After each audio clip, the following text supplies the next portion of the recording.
My guest tonight has been at TD Asset Management for more than 20 years, holding a range of positions, including most recently as head of public equities. He's just started a new role as TD Asset Management's Chief Investment Officer. Please welcome Justin Flowerday, CIO of TD Asset Management. It's nice to have you here. Great to be here, Kim. I talk to you all the time, but welcome as CIO, and it's really great to have you here. What a time, for these markets right now. And maybe I just want to, we get inundated with headlines constantly. It's good, it's bad, it's good, it's bad.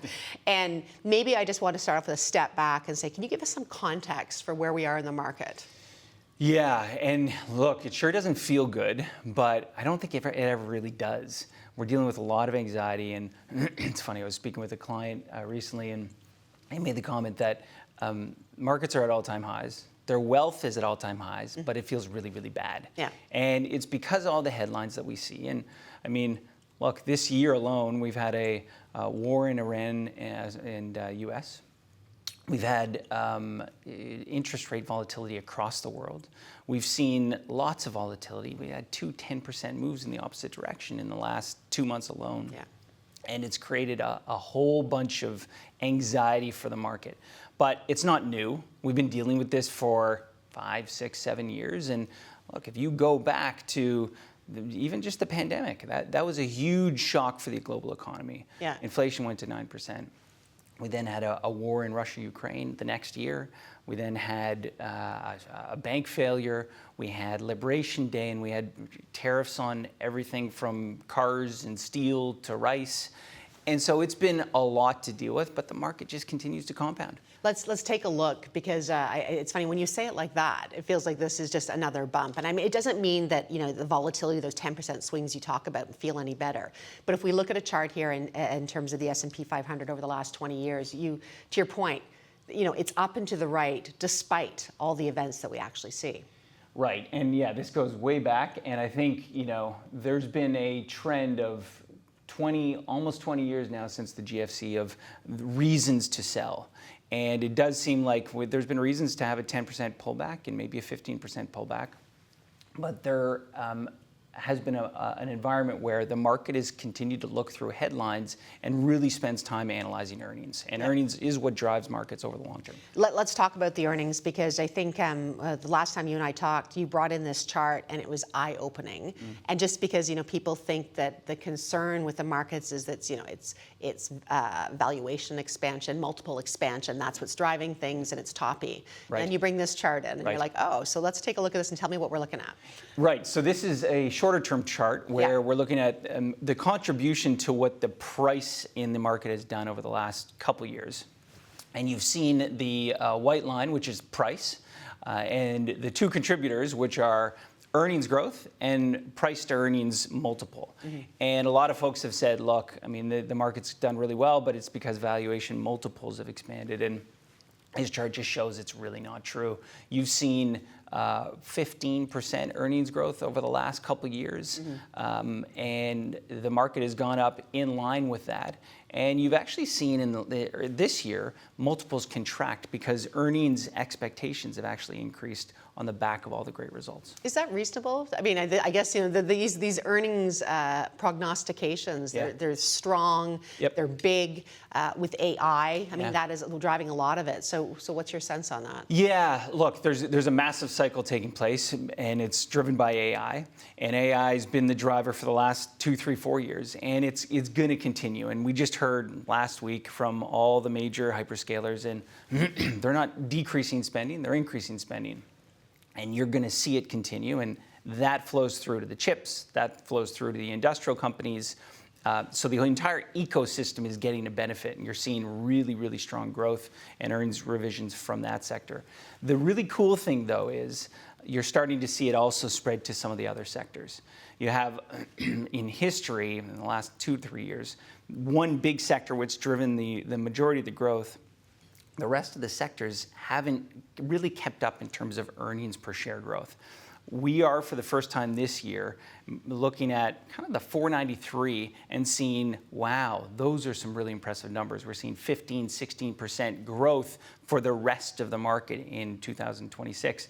And then it continues in 2027 and 2028. And it really is a margin story. You're seeing a lot of companies starting to use AI to make their businesses more efficient and drive earnings growth from there. Is there too much are there too many eggs in the AI basket though? Because I know what you're saying is like you are seeing it spread to other parts of the, beyond like the Mag 7 and those types of things. But I think, you know, I were chatting before too, that I think I saw a stat that, I don't know, 50 to 75% of all the GDP growth in the US in the quarter was attributed to AI. Yeah. And then you add in all these IPOs that are coming out, and I tell you, priced at 125 times revenue. Right. Eye-watering. Yeah, no, that's mind-boggling, those multiples. But I'll give you what else is mind-boggling is behind those multiples, and I think you may be referring to the Anthropic multiple, and it's a company that's behind Claude Code, so a very important company. And what we've seen from Anthropic is they came out in January and said their revenue for January annualized was $9 billion. And this was after they came out with Claude Code, and there was a lot of momentum over the Christmas holidays about that. That momentum built, and their annualized revenue in March was $30 billion.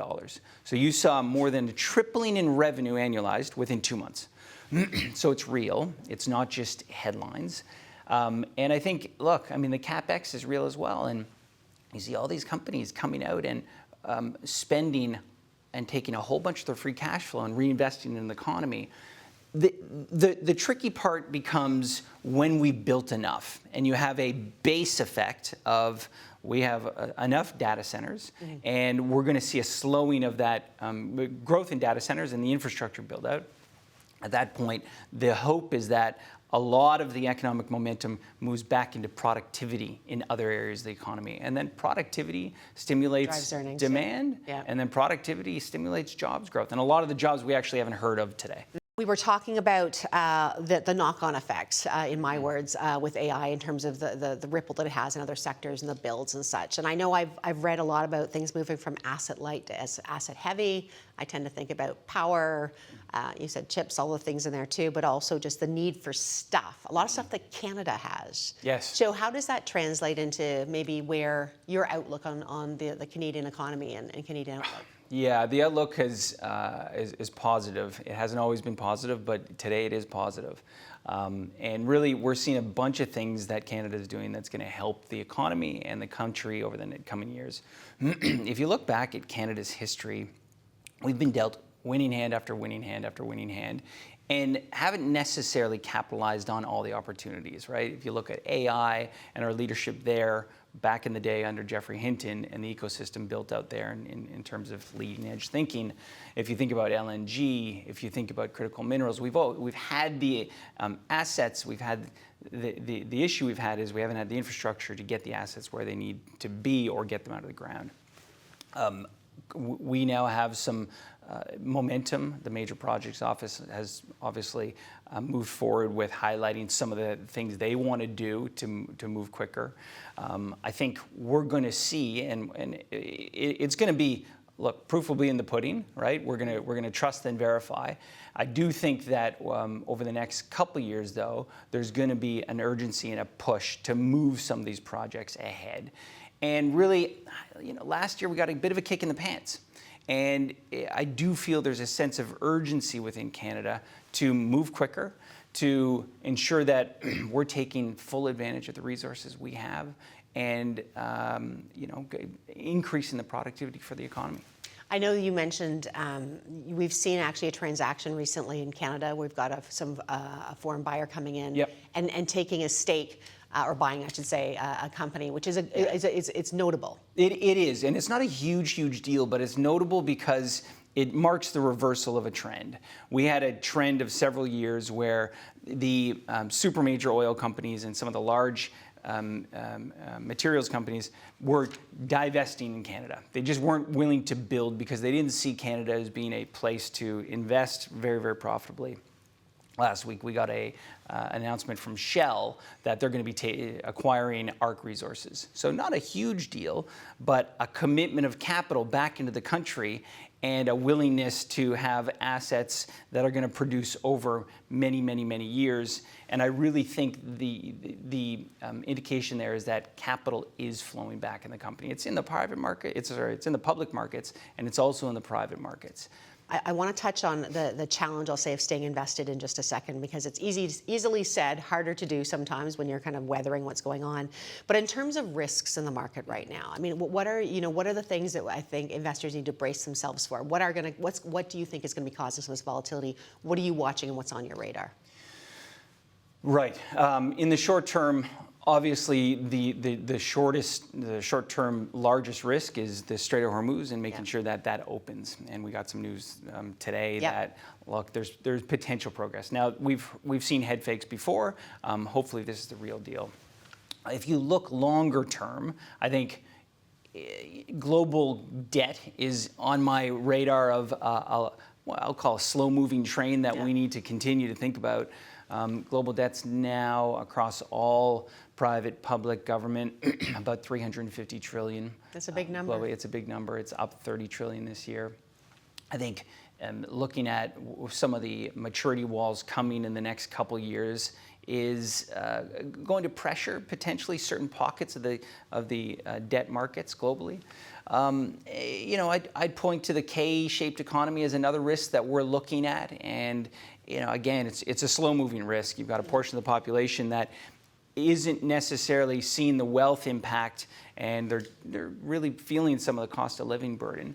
But overall, lots of things to be optimistic about as well. Yeah, I want to pull up a chart, if we could, where I was alluding to earlier, and this comes from TD Asset Management, and it's something actually we're going to be putting out on social media very shortly, which talks about what happens when you miss the market's top performing days. And this blows me away. If you start with $10,000 over 40 years, very long time period. Yep.